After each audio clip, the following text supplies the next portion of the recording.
नमस्कार। आज हम रिश्तों की एक थोड़ी मुश्किल परत को समझने की कोशिश कर रहे हैं। हाँ, जहाँ भरोसे पर सवाल उठने लगते हैं। बिल्कुल, हम बात कर रहे हैं उन लोगों को पहचानने की जो शायद उतने भरोसेमंद नहीं होते जितना वो दिखाते हैं। हमारे पास जो स्रोत है उसमें इन्हें धोखेबाज जैसा शब्द इस्तेमाल किया गया है। मतलब ऐसे लोग जो बाहर से तो दोस्ती दिखाते हैं पर शायद उनके इरादे कुछ और हों। हाँ, मुखौटे वाली बात। सही। तो इस पड़ताल के लिए हमारे पास एक स्रोत है जिसका शीर्षक है धोखेबाजों को पहचानने के 7 संकेत। अच्छा। ये स्रोत कुछ खास तरह के बर्ताव और आदतों पर रोशनी डालता है जो किसी की अविश्वसनीयता की तरफ इशारा कर सकते हैं। दिलचस्प है। 7 संकेत। हाँ, तो आज का इरादा सिर्फ इन संकेतों को गिनना नहीं है बल्कि इनके पीछे जो पैटर्न छिपा हो सकता है उसे समझने की कोशिश करना है। मतलब क्या ये अलग-अलग आदतें हैं या किसी एक ही सोच का नतीजा है? एग्जैक्टली। चलिए इस विश्लेषण में उतरते हैं और देखते हैं ये शोध में क्या सिखाता है। तो शोध का पहला संकेत ये है, बातों में तो गजब की मिठास लेकिन काम के वक्त गायब। अच्छा। हम सब शायद ऐसे लोगों से मिले होंगे। बातें बड़ी लुभावनी, बड़े बड़े वादे, तारीफें, पर जब सच में जरूरत पड़ती है मदद की या वादा निभाने की, तब वो कहीं नजर नहीं आते। हाँ बिल्कुल। स्रोत कहता है कि उनकी कथनी और करनी में जमीन आसमान का फर्क होता है। हाँ, और ये बात सिर्फ वादे न निभाने तक ही नहीं है। मेरे ख्याल से स्रोत जिस पैटर्न की तरफ इशारा कर रहा है वो शायद थोड़ा ज्यादा गहरा है। गहरा कैसे? मतलब ये दिखाता है कि शब्दों का इस्तेमाल एक तरह से हथियार की तरह हो रहा है, शायद अपनी असलियत छिपाने के लिए या दूसरों को बस प्रभावित करने के लिए, या फिर अपनी जिम्मेदारियों से बचने का तरीका। जब काम लगातार बातों का साथ न दे तो ये भरोसे पर एक बड़ा सवाल खड़ा करता है ना। हाँ ये तो है। रणनीति, ये शब्द ध्यान खींचता है। क्या स्रोत ये भी बताता है कि इस रणनीति का मकसद क्या हो सकता है? क्या बस आलस है या कुछ और? स्रोत सीधे तौर पर मकसद का विश्लेषण तो नहीं करता, लेकिन जो संकेत हैं उनको जोड़कर देखें तो लगता है कि ये अक्सर स्वार्थ से जुड़ा होता है। अच्छा। और यहीं हम दूसरे संकेत पर आते हैं जो स्रोत बताता है, सिर्फ अपने फायदे के लिए पास आना। ये पहले वाले से जुड़ता भी है। हाँ जुड़ता है। वो मीठी बातें शायद इसी मतलब को पूरा करने का एक तरीका हो। ठीक है, तो दूसरा संकेत है मतलब परस्ती। स्रोत के हिसाब से ये लोग तभी एक्टिव होते हैं, तभी ज्यादा करीबी दिखाते हैं जब उन्हें कुछ चाहिए होता है। हाँ, कोई काम निकलवाना हो, कोई मदद चाहिए हो, या शायद बस अपना अकेलापन दूर करना हो। और जैसे ही उनका मतलब पूरा हुआ वो पीछे हट जाते हैं या संपर्क कम कर देते हैं या बिल्कुल गायब, जब तक दोबारा कोई जरूरत न पड़े। बिल्कुल। ये संकेत तो रिश्ते की नींव पर ही सवाल उठा देता है। स्रोत इसे एक तरफा लेन देन वाला रिश्ता मानता है। लेन देन वाला? हाँ, जिसमें दूसरे की भावनाएं, जरूरतें या उनका वक्त वो तभी तक मायने रखता है जब तक वो उनके अपने किसी काम आ रहा हो। स्रोत का इशारा यही है कि ये सच्चा जुड़ाव नहीं बल्कि बस उपयोगिता पर टिका रिश्ता है। मतलब निकला तो रिश्ता भी खत्म। ये तो आपसी सम्मान की बहुत बड़ी कमी दिखाता है ना? तो अगर कोई लगातार सिर्फ जरूरत पर याद करे तो स्रोत के मुताबिक ये एक चेतावनी है। और शायद इसी स्वार्थी रवैये से जुड़ा है तीसरा संकेत, झूठ बोलने की आदत। हाँ, ये भी है। स्रोत कहता है कि ऐसे लोगों में अक्सर झूठ बोलने की आदत होती है, और कई बार तो बहुत छोटी गैर जरूरी बातों पर भी। ये थोड़ा अजीब नहीं लगता? बिना वजह झूठ क्यों? स्रोत यहाँ आदत शब्द पर बहुत जोर देता है। मतलब ये कोई कभी कभार मजबूरी में बोला गया झूठ नहीं है, ये एक रेगुलर पैटर्न है। हाँ, को तोड़ मरोड़ देना या छिपा लेना उनके लिए जैसे नॉर्मल हो जाता है।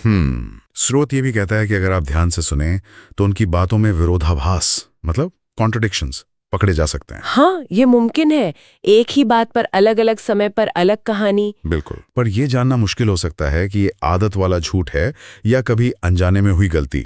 स्रोत इसमें फर्क कैसे बताता है? देखिए, स्रोत कोई थर्मोमीटर तो नहीं देता, लेकिन वो आदत और विरोधाभास पर जो जोर दे रहा है वही जवाब है। पैटर्न देखना। हाँ, बार बार झूठ बोलना, छोटी बातों पर भी, और अपनी ही बातों में फंस जाना, यही वो पैटर्न है जिसे स्रोत पहचानने को कह रहा है। इससे होता क्या है कि भरोसा धीरे धीरे खत्म हो जाता है। आप कभी पक्का नहीं कह सकते कि सामने वाला कब सच बोल रहा है और कब कहानी बना रहा है। हाँ, अनिश्चितता और असुरक्षा बढ़ जाती है रिश्ते में। सही कहा। और भरोसे के टूटने की बात करें तो चौथा संकेत इसी से जुड़ा हुआ है, मुसीबत के समय साथ छोड़ देना। ये बहुत महत्वपूर्ण है। स्रोत इसे एक बहुत अहम पहचान बताता है। जब किसी पर सच में कोई मुश्किल आती है, कोई संकट होता है या उसे सहारे की जरूरत होती है, तो ऐसे लोग अक्सर बहाने बनाते हैं या फोन नहीं उठाते, या किसी और तरह से कन्नी काट लेते हैं। स्रोत इसे रिश्ते की असलियत परखने वाली कसौटी की तरह देखता है। एक लिटमस टेस्ट। Litmus test. हाँ, अच्छे समय में साथ निभाना तो आसान है, पर मुश्किल वक्त में कौन साथ खड़ा है, वही रिश्ते की गहराई और उस व्यक्ति की वफादारी दिखाता है। सही बात। स्रोत का तर्क यही है कि जो लोग मुश्किल में मुंह मोड़ लेते हैं, वो दिखाते हैं कि उनका रिश्ता शायद उतना गहरा या सच्चा था ही नहीं जितना वो दिखाते थे। उनका साथ देना बस दिखावा था, उसमें असली प्रतिबद्धता नहीं थी। ये बात तो काफी गंभीर है। मतलब मुश्किल वक्त असलियत दिखा देता है। काफी हद तक। अच्छा, अब आते हैं 5वें संकेत पर। ये सामाजिक व्यवहार से जुड़ा है, गॉसिप और चुगली करना। ओह हाँ, ये भी एक क्लासिक संकेत है। स्रोत एक सीधी चेतावनी देता है, जो इंसान आपके सामने दूसरों की बुराई करे, पीठ पीछे बातें बनाए या राज खोले, तो बहुत मुमकिन है कि वो दूसरों के सामने आपकी बुराई भी करता होगा। ठीक वैसा ही। हाँ, ये संकेत तो सीधे सीधे व्यक्ति के चरित्र और उसकी निष्ठा पर सवाल उठाता है। स्रोत के अनुसार लगातार दूसरों के बारे में नेगेटिव बातें फैलाना या उनकी गैर मौजूदगी में आलोचना करना, ये सिर्फ ये नहीं दिखाता कि उन पर भरोसा नहीं किया जा सकता। तो और क्या दिखाता है? ये भी दिखाता है कि वो रिश्तों में सम्मान और गोपनीयता को कोई महत्व नहीं देते। स्रोत का इशारा ये है कि ऐसे लोग अक्सर दूसरों को नीचा दिखाकर खुद को बेहतर महसूस करते हैं या शायद अटेंशन चाहते हैं। और इससे होता क्या है? एक नेगेटिव और अविश्वास का माहौल बनता है, जहां कोई भी सुरक्षित महसूस नहीं कर सकता। तो किसी के बात करने के तरीके और वो किन विषयों पर बात करते हैं, उससे भी उनके कैरेक्टर का अंदाजा लग सकता है। ये एक दिलचस्प पॉइंट है। बिल्कुल। अब छठा संकेत, ये भावनाओं से जुड़ा है। दूसरों की भावनाओं की कद्र ना करना। हाँ, ये भी बहुत जरूरी है। स्रोत बताता है कि ऐसे लोग अक्सर दूसरों की फीलिंग्स को अनदेखा करते हैं, उन्हें गैर जरूरी मानते हैं या कभी-कभी मजाक भी उड़ा देते हैं। और कई बार तो वो उल्टा सामने वाले को ही दोषी ठहरा देते हैं, है ना? हाँ, बिल्कुल। जैसे, तुम बेवजह इतना भावुक हो रहे हो, या अरे इतनी सी बात का पतंगड़ क्यों बना रहे हो। ये व्यवहार सहानुभूति मतलब एम्पैथी की भारी कमी दिखाता है। सहानुभूति की कमी। हाँ, सहानुभूति का मतलब है दूसरे की भावनाओं को समझना, महसूस करना, भले ही आप उस स्थिति में ना हो। स्रोत के अनुसार जब कोई लगातार आपकी भावनाओं को अमान्य करता है, उन्हें खारिज करता है, ये मजाक उड़ाता है, तो ये एक भावनात्मक रूप से असुरक्षित और अनहेल्दी रिश्ते का संकेत है। ये दिखाता है कि वो दूसरे व्यक्ति के नजरिए या अनुभव को समझने या स्वीकार करने को तैयार ही नहीं है। बिल्कुल। इससे रिश्ते में एक तरह का पावर इम्बैलेंस भी तो आ जाता होगा। बिल्कुल, जहां एक की भावनाएं हमेशा दबा दी जाती हैं। ये जो भावनाओं को अमान्य करना है, क्या स्रोत बताता है कि ये जानबूझकर होता है या बस उनकी समझ की कमी है? स्रोत इसके पीछे के इरादे पर ज्यादा नहीं कहता, लेकिन फिर वही बात, आदत और पैटर्न पर जोर देने से लगता है कि यार महज समझ की कमी से ज्यादा है। शायद वो दूसरे की भावनात्मक दुनिया को गंभीरता से लेने में असमर्थ है या लेना ही नहीं चाहते। नतीजा दोनों ही सूरतों में रिश्ते के लिए नुकसानदेह है। सही है। और ये हमें 7वें और आखिरी संकेत की ओर ले जाता है, जो फिर से भरोसे से जुड़ा है, वादा खिलाफी करना। हाँ, 7वां संकेत है बार बार वादे तोड़ना। और स्रोत यहाँ फिर से कहता है कि ये कोई एक आध बार की चूक नहीं, बल्कि एक स्थापित आदत है। ये पहले संकेत जैसा ही लगता है, कथनी करनी में अंतर वाला। क्या इसमें कुछ अलग है? है तो जुड़ा हुआ, पर स्रोत इसे अलग से इसलिए महत्व देता है क्योंकि ये अविश्वसनीयता का सबसे ठोस और बार बार दिखने वाला सबूत है। अच्छा। चाहे वादे छोटे हों, जैसे टाइम पे पहुंचने का वादा, या बड़े हों, जैसे किसी जरूरी काम में मदद का वादा, जब कोई लगातार इन्हें तोड़ता है तो ये साफ हो जाता है कि उस व्यक्ति के शब्दों का कोई वजन नहीं है। मतलब उन पे निर्भर नहीं रहा जा सकता। बिल्कुल। स्रोत के अनुसार ये पैटर्न दिखाता है कि वो अपनी जिम्मेदारियों और रिश्तों को सीरियसली नहीं लेते। ये सीधे तौर पर भरोसे की नींव को पूरी तरह से हिला देता है। तो ये थे वो 7 संकेत जो स्रोत हमें बताता है। इन सबको एक साथ देखें तो क्या कोई एक मुख्य बात, कोई सार नजर आता है?